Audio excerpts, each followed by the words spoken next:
Hello, everyone. Hey, hi, and welcome to the webinar for the investigative winners of the 2021 awards, SOPA 2021 awards. I am Joyce. I'm the Bloomberg Singapore Bureau Chief for Bloomberg News and will be your moderator today. I've been in Bloomberg for 12 years and was previously reporting on investment banks and deals across the region.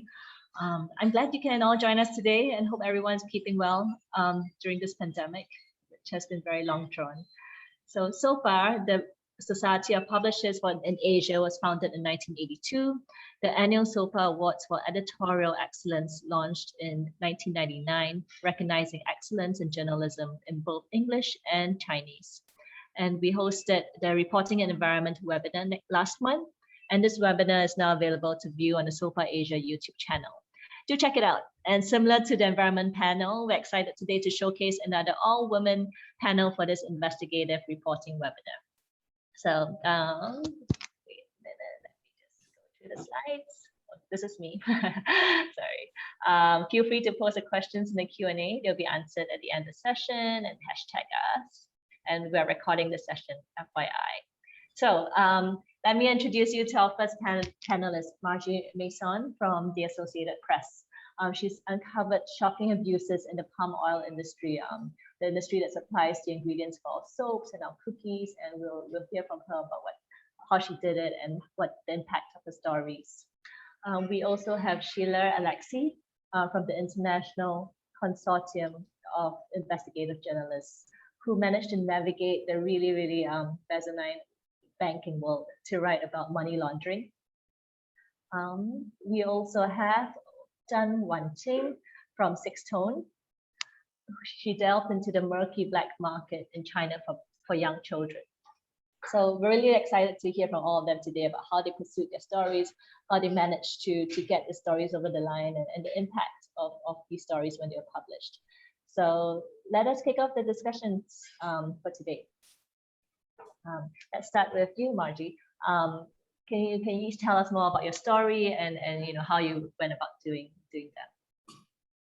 that? Yeah, sure. So I worked with Robin McDowell on this project. We often work together, and it took us more than 2 years of reporting.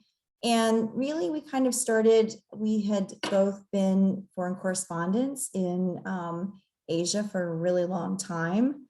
And so we'd covered the Rohingya crisis. Robin had been in Myanmar and I was in Indonesia. So we had a lot of experience covering this. And one of the questions that we started to kind of ask ourselves was, we were seeing all of the Rohingya fleeing from Burma, and we were wondering, are some of these people who are being, trafficked, and they were going through jungle camps in Thailand, are some of them who are desperately trying to get to Malaysia winding up on palm oil plantations where we knew there was a really dire shortage of laborers. So that was like the initial kind of idea. And then from that, once we started looking into it, we really found that there were Rohingya who had been trafficked, but the problem was just so much more vast than that. We were looking at child labor. We were looking at women who work in the palm oil industry, and really there was very little that anybody had ever written about or looked at in terms of reports. And then of course we were looking at trafficking within Indonesia and between Indonesia and Malaysia and from other countries. And so we ended up, it was basically, we talked to people from 8 different countries and I think 24 different palm oil companies. So it was really a very, wide-reaching investigation. And then what we did was we connected it. We found that the supply chains connected to some of the most well-known companies and brands in the world. Everything from Unilever to Nestle to some of the L'Oreal, lots of beauty brands. And even Girl Scout cookies, which in America, these are an iconic, beloved cookie, or number of different types of cookies that are sold every year by Girl Scouts. And so that was, we made all of those connections. And then, there was a lot of impact that followed from it. And I guess we'll talk about that later. But yeah, it was a very comprehensive project. Thank you for sharing. Thank you for sharing. And we'll move to Sheila. She's wrote about money laundering, how the big banks were doing that. And having covered banking, I know how difficult it is to penetrate that. But please tell us more about your story. Sure.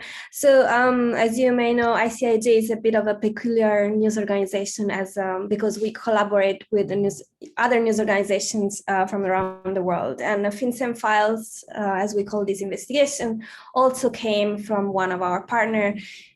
In this case, it was BuzzFeed News, with who had obtained more than 2,000 suspicious activity reports, which are these very secret reports that banks file with FinCEN, the financial enforcement network here in the US. So ICIJ put together a very big team of about 400 journalists around the world from more than 100 news organizations to analyze what these reports were saying. And what we found was that many of the biggest banks, including JP Morgan, HSBC, Standard Chartered, and many others, basically over a period of about 20 years, let more than $2 trillion in suspicious funds flow through their banks. And as you may know, banks are kind of like the first line of defense when we talk about money laundering. And we basically found that some of these mechanisms that are supposed to be in place to stop these flows of illicit funds weren't actually working properly. And so for this, for the SOPA, of course, because it's Asia-based, we submitted 3 entries from one is an article by one of our staff, who analyzed how HSBC basically let millions of dollars coming from a Ponzi scheme flow through its accounts, despite this. Even though this the fraudster behind the Ponzi scheme had already been banned in the US.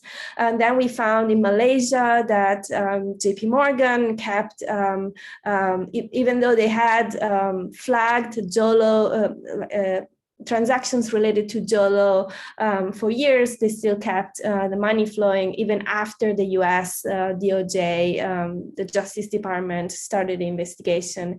And then in Japan, our partners found suspicious funds related to the Olympics committee. So money coming from a consulting company and going to a person who had impact on who could influence the vote of the Olympic committee. That, as you all know, in the end was benefited Japan. So these are just a few examples, but obviously ICIJ, working with so many journalists, the stories, there were so many stories, and we will talk about impact later, but obviously it's a bit difficult to basically come up with one storyline or one impact result. There will be, I will let you know about many of these. That's amazing. Can't wait to hear about it. I mean, it's really intricate work that you guys have done. And let's move to Wan Ting. She wrote about the black market for foster children in China, and the way she went about doing that was pretty eye-opening too. Wan Ting, you want to share? Thank you, Joyce.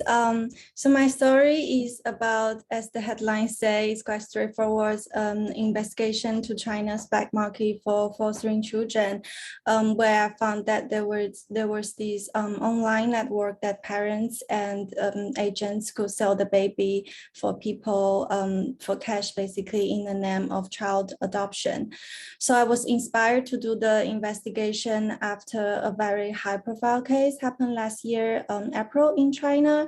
It was a successful businessman who was accused of raping a 14-year-old girl who he claimed that is his foster daughter. So the case got international headlines, and Chinese media soon revealed that the girl was actually adopted through illegal online network. And they also found there were several similar practice on China's major social media platforms such as WeChat, QQ, Baidu, and Zhihu.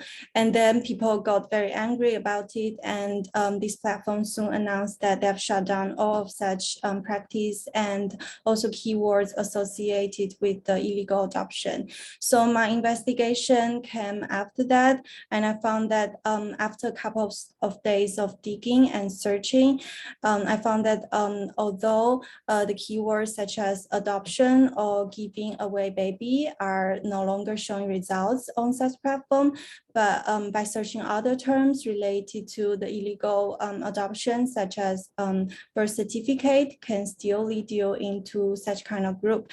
So eventually I got connected with an agent who helped people to fake a document, and he brought me into a WeChat group with hundreds of people where there are buyers, sellers, and agents, and every day they were exchanging information between the buyers and sellers, and they are talking about how to avoid authorities check, to have these child trafficking process basically.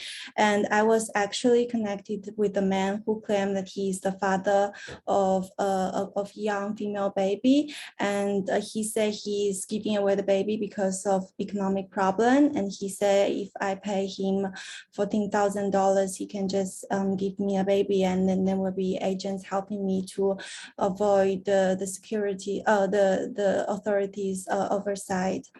Yeah, and that's pretty much the story. So to sum up, it's just an investigation to show that despite authorities crack down on the phenomena, you can still very easily get the money just for the money, get the baby just for the money. Thank you. Thanks for sharing. It's heart-wrenching, and yeah, really sad to see and to bring to light, for sure. And so as journalists, I think we all want our stories to have impact, to change things for the better.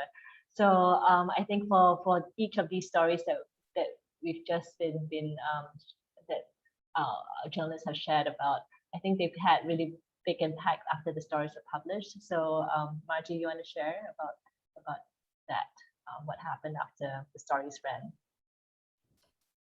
Yeah, so I guess our first story ran in September, and that was more of an overview story, and it kind of looked at, I mean, we found outright slavery going on, and traced a, found a guy who was forced to sleep in the jungle to evade the police because he was undocumented from Indonesia. And so after that story ran, the US government announced, soon after, that they were going to be blocking for the first time shipments of palm oil coming from a Malaysian owned company, which is one of the biggest, FGV. And then we had a story looking at women's issues, where we found, rape in the fields and all kind of sexual abuse and really difficult working conditions for women. And we had a third story.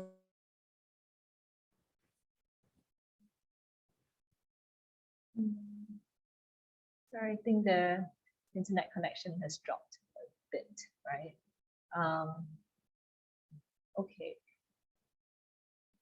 Sheila, should we maybe go to you first while we kind of sort it out? Or Margie, are you back on? Sorry, I dropped a bit. Can you hear me? Yeah, we can hear you now. You can hear Okay, you now. sorry.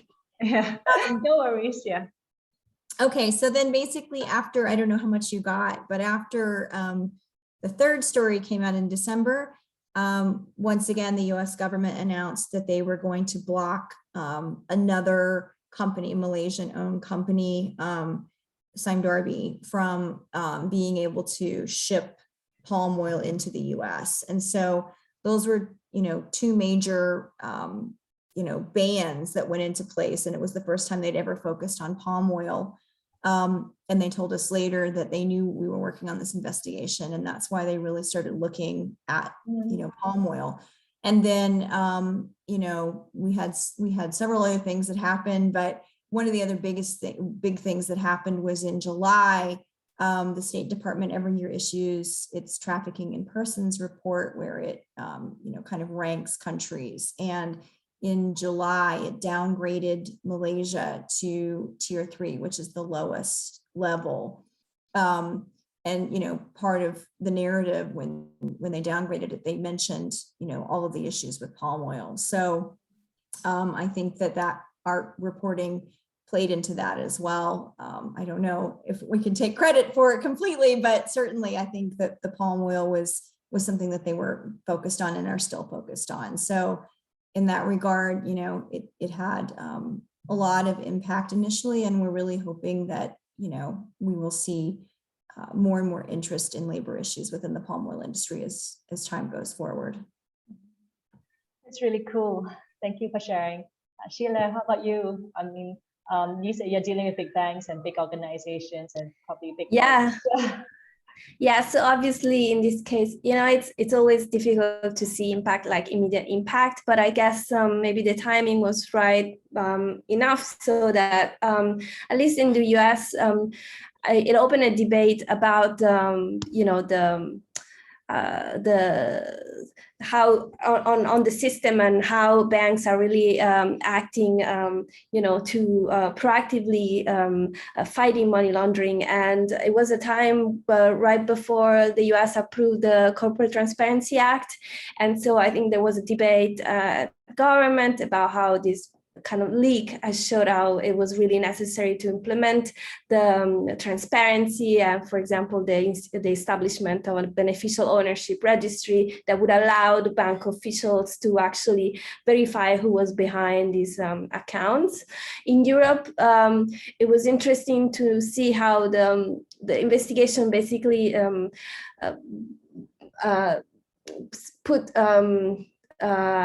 shed some light on the fact that the European Union, that Europe is made of so many different systems also when tackling money laundering. And so a few months ago, the European Union decided to have this one government agency, one EU agency that would oversee money laundering and other kind of financial crimes. But before that, when the FinCEN files was released, some EU officials said that basically it was like a Swiss cheese, and they needed to make something to improve so that it wasn't. It wouldn't be so different country by country, but there would be just one more uniform rule book. In the UK, which is a separate entity altogether, there was also some. Government called for more for oversight on banks and also on a specific kind of entity that had been examined during the investigation called LLPs, which are kind of shell companies, that were used a lot in the Danske Bank and other and the Estonian bank money laundering scandals. And then I would like to.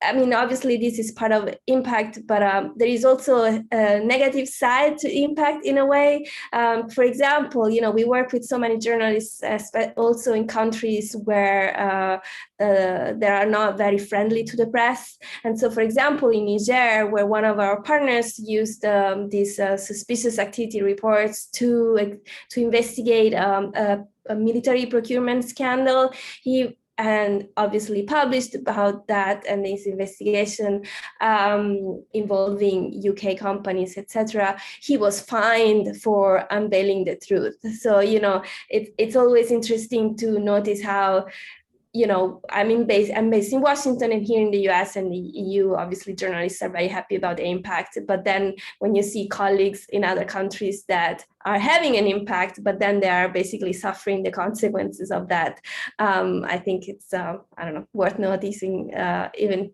in a public platform like this. Cool. Thank you for sharing. One thing, how about you? I mean, what happened after your stories on the black market brand?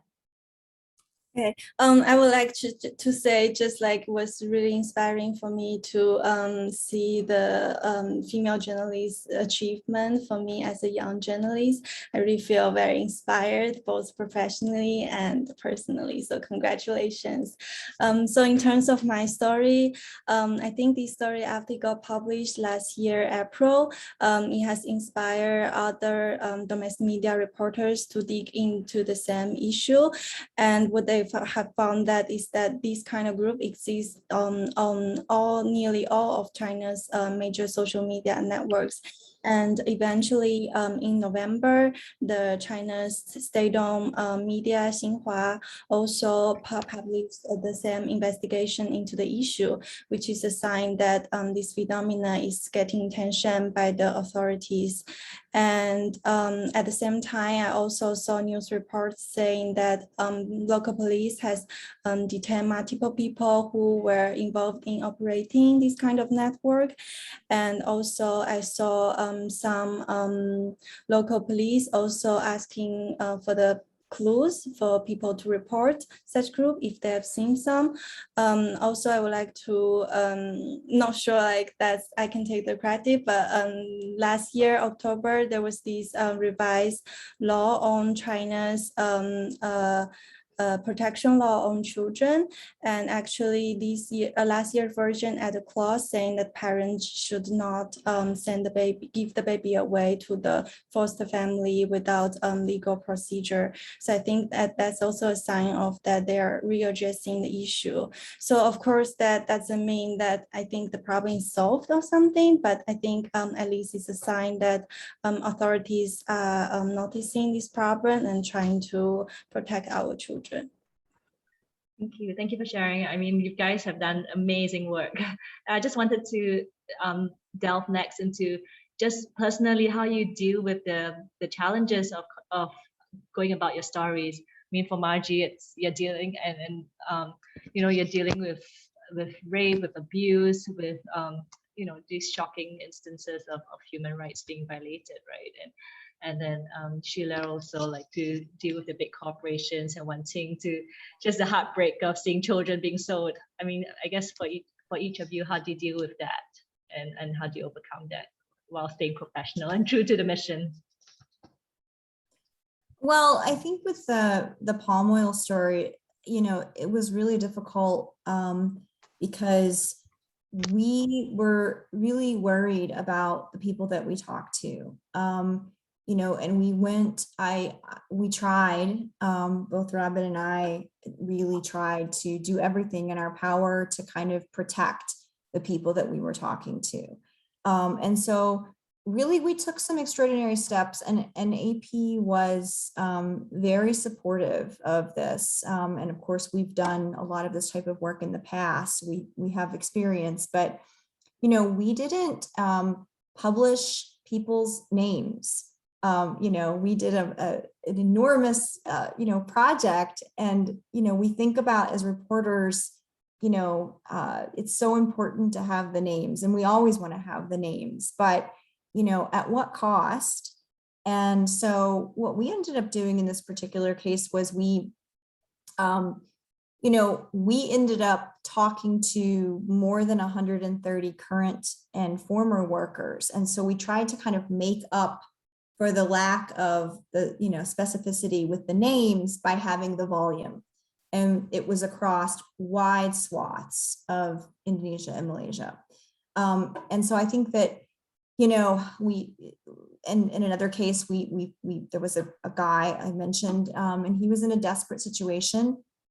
And, he managed to flee Malaysia and get back to Indonesia, but, the pandemic was going on.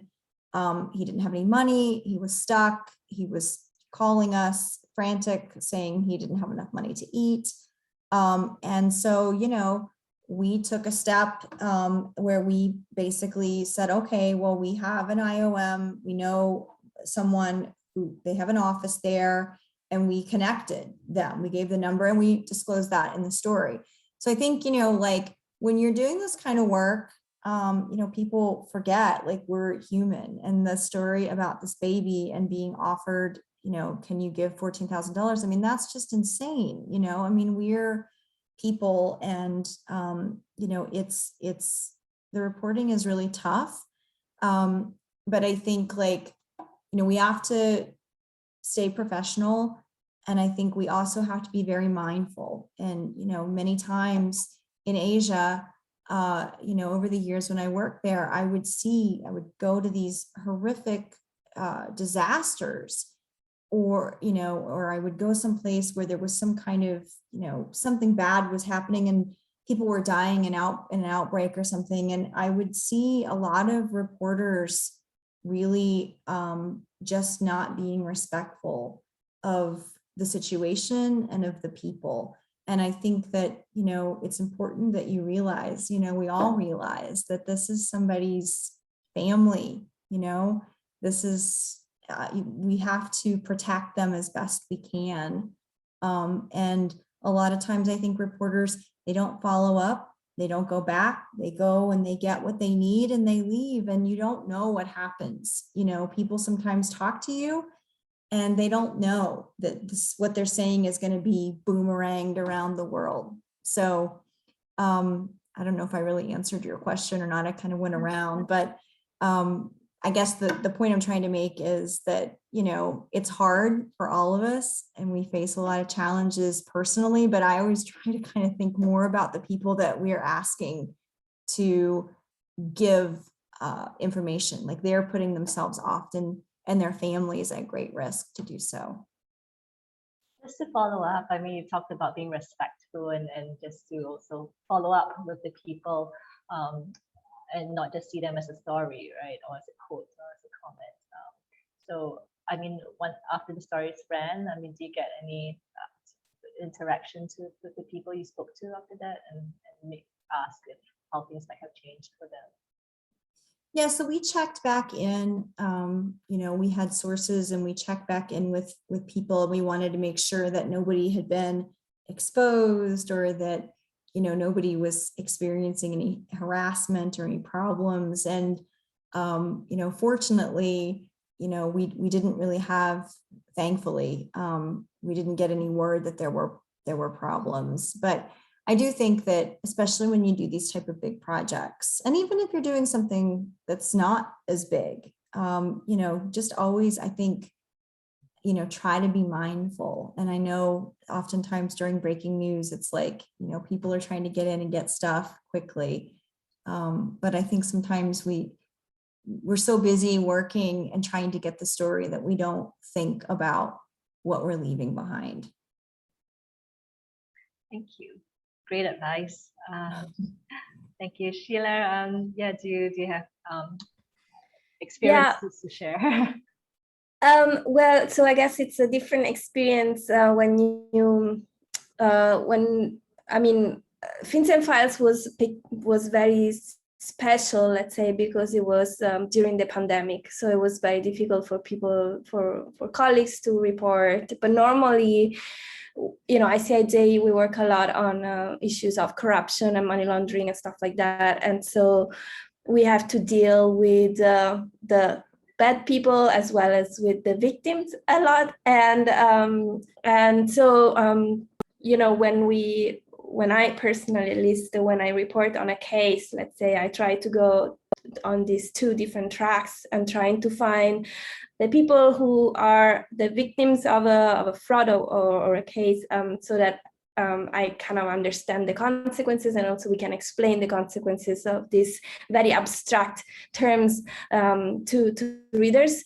And at the same time, you want to be super sure of the facts that you have before you go and confront someone, right, with allegations, or at least asking for explanations, etc. And I think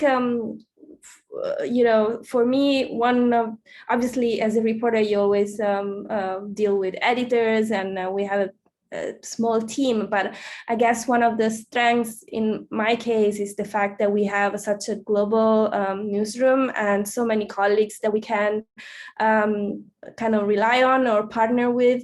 So which means that if something is happening in another country, I can also ask another colleague whether it is appropriate, for example, to contact someone in this way, or the timing, because obviously you don't want to put anyone in danger, including your colleagues.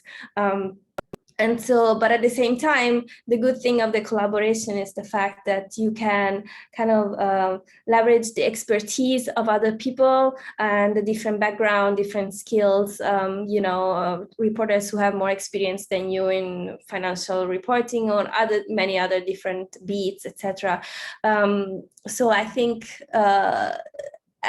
that's such a valuable experience for me. And I would, we were thinking if I had to tell maybe a younger reporter, that want to do investigations, I would suggest getting in touch with colleagues, because, sometimes, especially investigations are so difficult, and they require a lot of, and they're stressful and they're not easy, and you need other people, you need a team, and it's good to say, I have no idea how to do these things, or how to talk to this person, and that's fine. And so that's what I do every day, basically.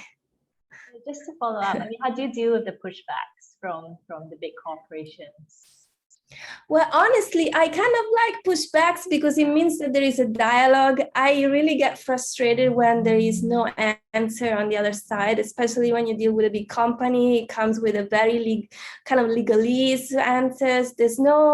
Because after you work so hard for months on a story, you really know everything about the other person or the other company, and so you would really like to know what they think, and and talk about it, what they did, but that rarely happens, and that's very frustrating. It had maybe a couple of times people were very kind of honest and candid, obviously smaller people, not big corporations, and that was very refreshing for me, because you can learn a lot.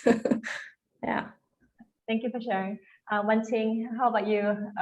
Dealing with all these dodgy people on the black market. You're muted. Sorry. Okay, sorry. I actually feel super related to what Margie say about how to protect our interviews privacy, and this is probably not super related to the story that about the black market, but I just want to say that there were lots of time when I do gender-related story like sexual abuse or rape or domestic violence, and when it comes to a victim told me their heartbroken story, and for some reason they don't want to make their name appear, or they want to take something back in the fear of being revenge of something. And there might be some common force about the conversation like this.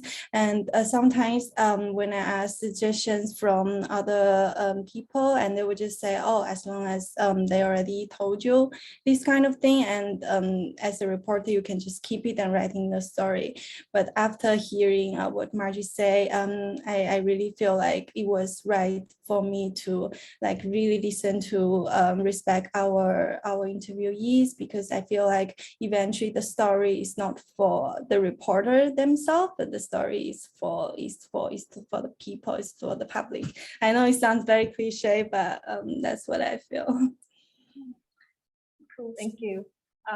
So I think we are speaking to an audience of mostly fellow journalists or people in the same profession who wants to also be able to figure out how to do such cool stories like you guys, right? And how to break ground on very stories that people haven't done before or looked into. So what tips actually would you give to people who are thinking about doing investigative work also? I guess I can try to answer that. You know, I always tell people that for years and years, you know, like, I mean, I work for Associated Press. I've worked for AP for more than 20 years in a lot of different capacities. And I can tell you that, you know, the news is always first, right? We all know that the news comes first. And so for many years, you know, we would, and I work very closely with Robin McDowell on many projects in the past. And we would often just kind of keep our little pet projects on the side. You know, we would do the plane crashes and the earthquakes and the day-to-day, you know, the politics and everything we needed to do. And then, you know, if we had a little time, or if we were traveling someplace for another story, we would often kind of double up or sometimes triple up and do the reporting for the like bigger project that we wanted to do. So we always kind of had something going in the background. One of my favorite things to tell young reporters, especially who are interested in doing this kind of work, you know, you don't always have to tell your editor everything you're doing. I mean, you know, if you work on something that you're interested in and you're doing your other work as well, and then you kind of wait until you get something really good, and then maybe you go to your editor when you've got like something really juicy. And then it's going to be a lot harder for them to tell you, oh, you know, you don't have time to do this, or I'm not interested, right? So, you know, I think you can do both things. It's hard, and you know, you're gonna have to work to do it, but it's possible to do both. And fortunately, now I'm actually on the AP's investigative team, so I get to do investigative stuff full time now. And it's a lot easier. But yeah, I think that's a real luxury to be able to do that. Cool. Sheila, you shared earlier about, you know, working with colleagues, and it's important to have a team around you. Any other tips you might have? Yeah, I mean, I just like Maji, I work full time on investigation, so I think I'm very lucky. You know, I feel like, you know, when you go to conferences and stuff like that, people ask you how to do that, how to do investigations, and I think that because maybe of the social media and there is a lot of kind of like FOMO and the idea that other people are doing cooler things than you, but that's not always the case, because I think every story can become an investigation. Obviously, you need time, but also passion and patience. And it's not that you get, I don't know, the source in the garage telling you crazy things. That's not how it happens usually, you know. So you know, when obviously when a project is published, it looks like it's amazing, and you know, it's the best thing in the world, but honestly, it's a lot of unglamorous work, and you know, many days spent you know, calling people who don't pick up and things like that. So I think people, you know, especially maybe younger journalists, should just know that this is not it's not that cool, but it can still be cool because in the end, the results and you know, it pays off. But it's really a humbling job, I think. The expectations should be lower, I think. You're not gonna win an Emmy tomorrow starting or ever, maybe, but who cares, you know? That's the thing, you know, it's not all about that. Yeah, you're not gonna have the story made into a movie, right? yeah. Yeah. Passion and patience, right? You're saying. One thing, how about you? Any tips on how to just persist with the story? As Margie and Sheila already say, now they work full-time in the investigation team, and I feel like I have nothing else to share compared to them. But probably because these stories actually my first investigative piece, so I feel like I've learned a lot from someone who know nothing about this kind of work to know maybe something. So maybe I can share some tips for those people who still feel a little bit scared of doing this type of work. So I would say the first suggestion is to really commit to it and not give up, because different from other types of reporting, I feel like doing investigative reporting, you are getting into an unknown part of the world. So either it's about a scandal, either it's about an illegal practice. So you are basically reporting things that hasn't been disclosed to the public yet. So likely that you will be one of the first person who is knowing this kind of issue. So means that you will be quite alone in this journey, and the story completely depends on your own work. So when it comes to a period that you got stuck, or you cannot find resources, or you cannot find materials, and I imagine that you will get very frustrated. I would say try to not give up, and because knowing that this is part of the challenge of investigative reporting will make you more patient in the process and also more confident about what you are doing. And another advice is that maybe to pay more attention to details, because I know a lot of people are saying that investigative reporting must be something very big, time consuming, or even involve people with lots of power. So it sounds very scary and very big. But I think a lot of times that big findings are discovered through by a very minor detail. Like for example, in my story, actually I got into this breakthrough of joining the WeChat group after connecting with the agents and gaining the trust for talking to him for days. So I think like don't give up any of the random sources that you thought it might be is not useful, because probably that can be the breakthrough of the story. Thank you. To recap, how long do you guys spend on each of your stories again? I spent probably half of the month. Okay. Investigation. Yeah, Margie. Ours was more than 2 years of reporting, and we reported up until I think the day it was published. So we never stopped reporting. Yeah, it's usually more than a year. Yeah. Really a lesson in patience, I think, and passion. Okay, last question before we move to Q&A. So just more of a speed round, but can you share with us what's your favorite story you've done in your career so far? Margie, you want to start? Yeah, I mean, I think the favorite story has to be the one that most people know. If they know anything about anything I've done, is the seafood from slaves investigation that we did back in 2015. So that was where we, found all of these enslaved men on an island and in Indonesia, and we connected their catch back to America and other countries. And then there was a rescue, and more than 2,000 men were freed and repatriated. So I think that one's hard to top. But we also had we had a great story, and Robin McDowell was the lead on that story from last year, and it involved a guy in Minnesota who had been jailed for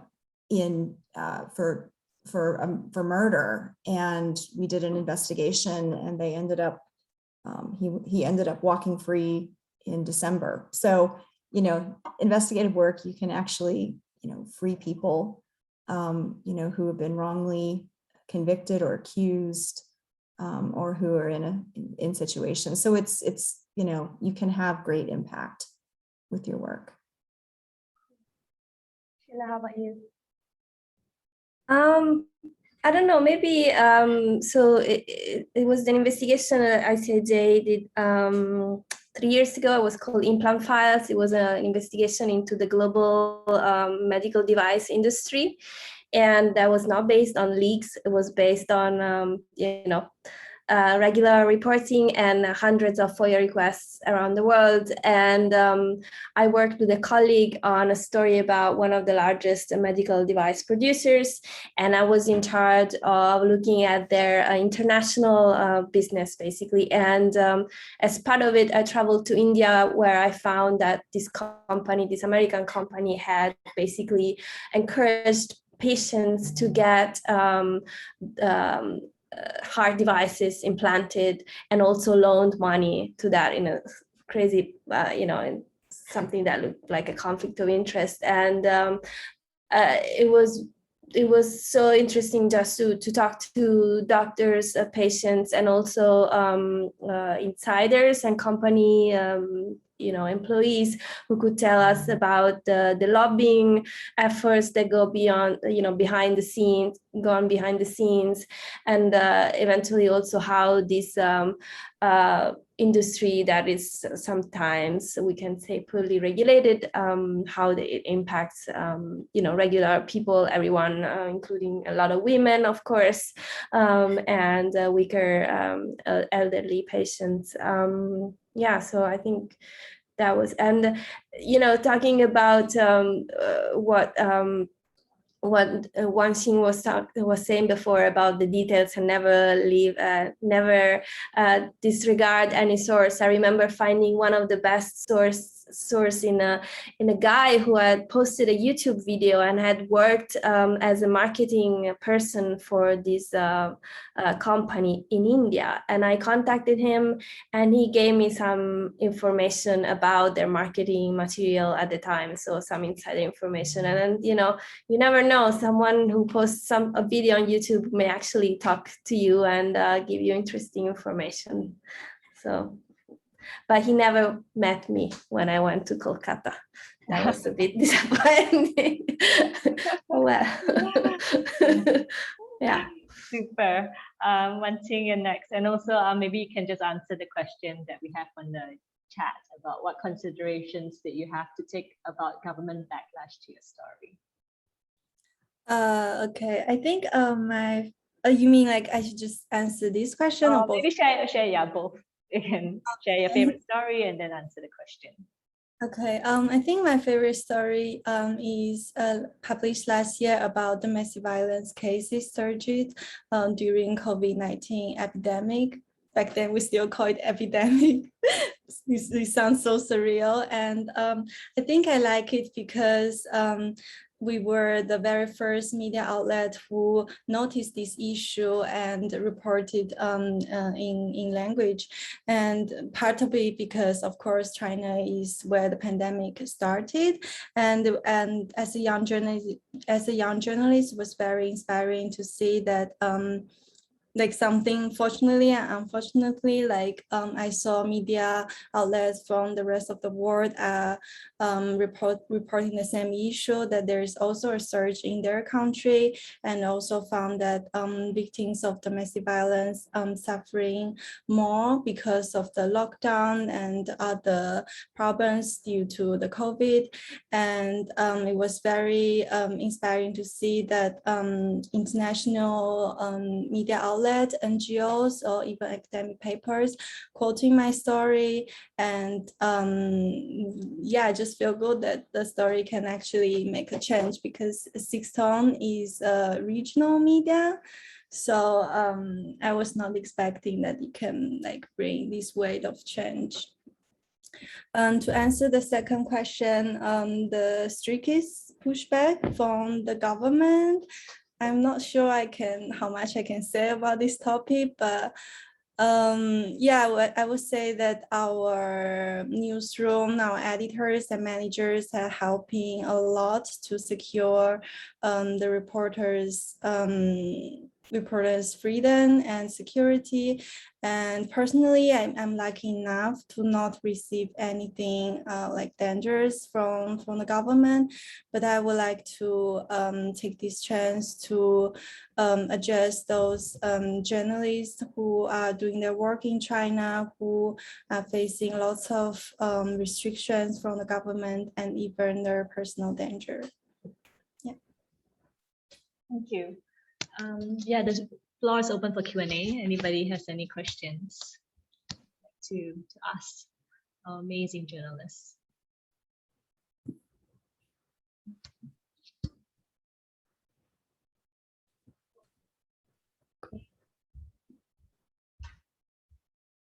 I got a question in hand. If nobody has any. So my question was, what was the scariest pushback you got when trying to write your story? Any scary episodes or chilling episodes that you can share?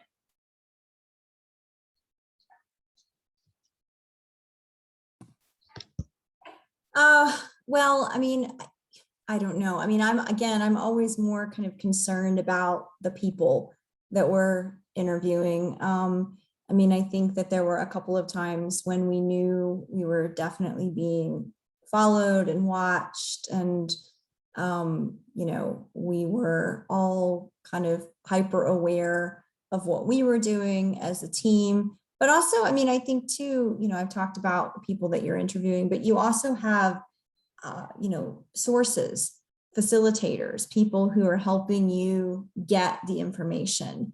And, you know, those people too, you have to be thinking about them. And sometimes they're the ones really taking the greatest risk.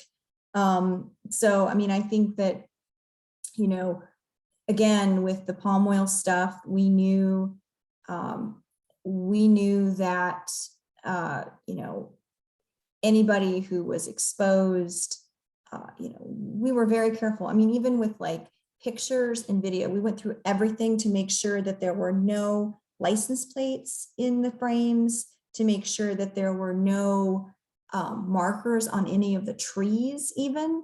I mean, you know, these are things that like, you know, you would not normally think about these types of things, but these are things that, you know, can be used to track people and identify them, right? So, you know, we didn't identify any of the specific plantations where we went either.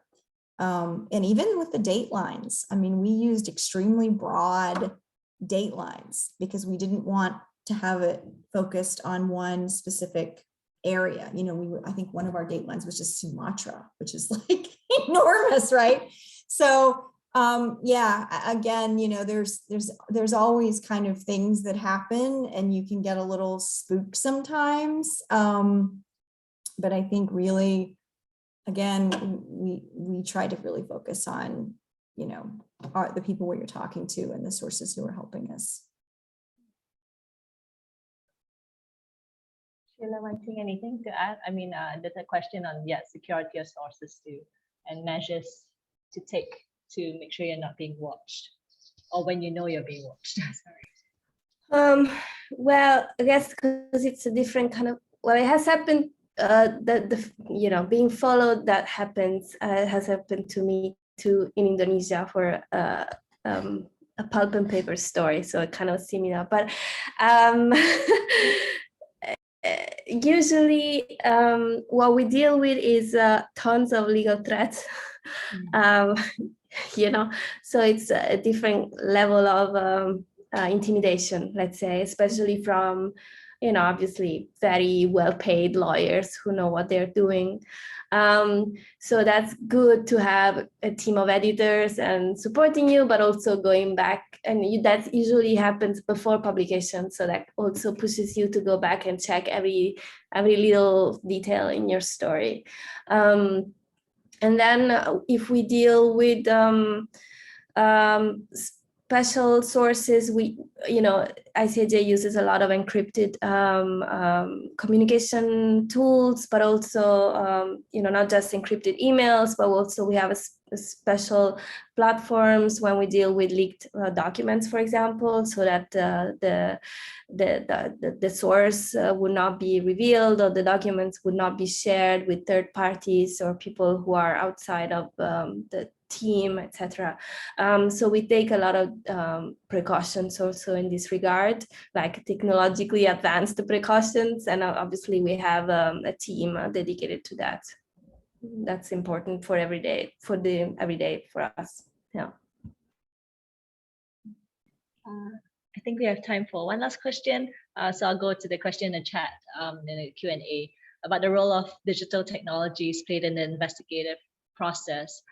Was there anything in particular in terms of digital technologies that was essential in your news gathering, or do you find that you rely more on traditional on the ground, boots on the ground reporting?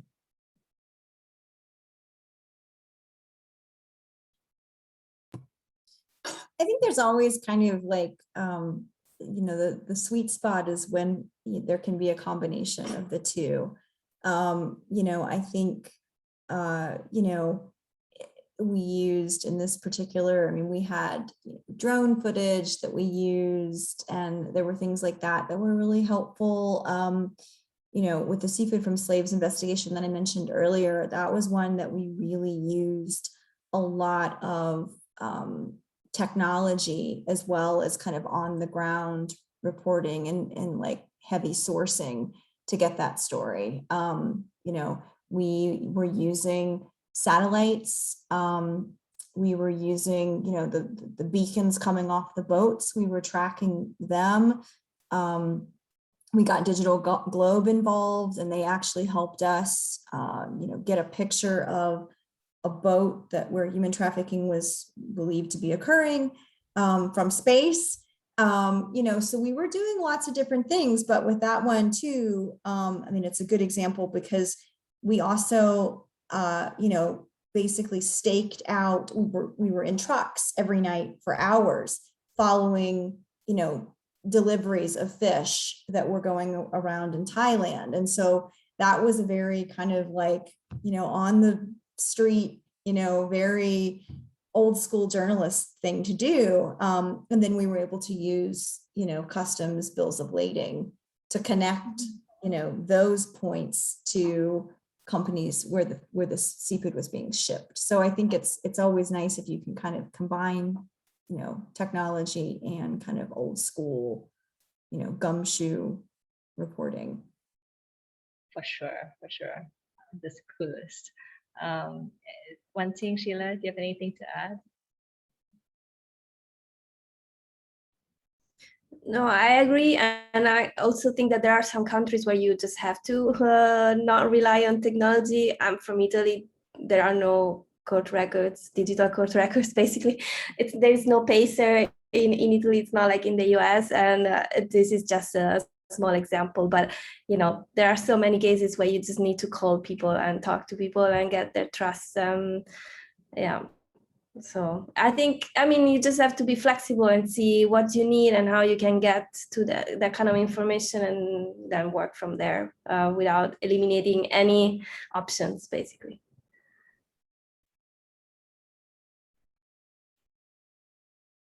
Cool. Okay, before I let you ladies go, maybe just one last question to wrap up this session. But yeah, just share with us maybe what's the one story you would most like to do for the coming year, or, you know, for the foreseeable future.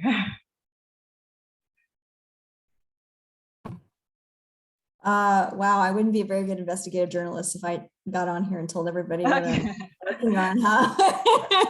That is true. Yeah, I mean, I think there's so many things that I would really like to explore. You know, I really want to look at some stuff. For many years, I focused on Asia, and I want to look at stories in other parts of the world, including the US. But, you know, my heart is always going to be in Asia. So I'm always going to go back there and do more. I mean, I think kind of, again, to kind of take this outward, I mean, anything could be an investigation. And, you know, like we were saying it's about like passion.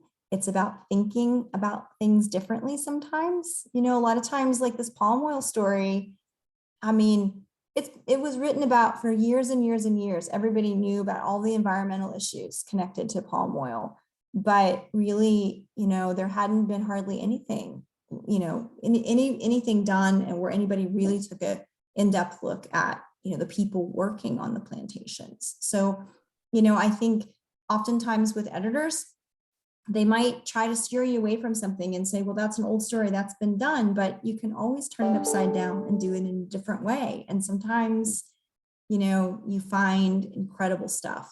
So Asia is a great place to be an investigative journalist. And, I just hope everybody listening is inspired to go out and try to dig up some dirt.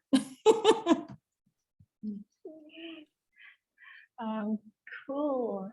There's one question left if anybody wants to tackle it in the Q&A about any experience investigation of tracing hidden assets. You guys have any insights on that before we go? No? Okay. Cool. I think so with that, we've come to the end of the webinar. Thank you very much, ladies, for your time. Keep doing all the cool, awesome work that you've been doing, and we look forward to seeing more of what you guys write about. So thank you, and have a good rest of the week. Bye. Thanks. Grace. Bye, ladies. Bye.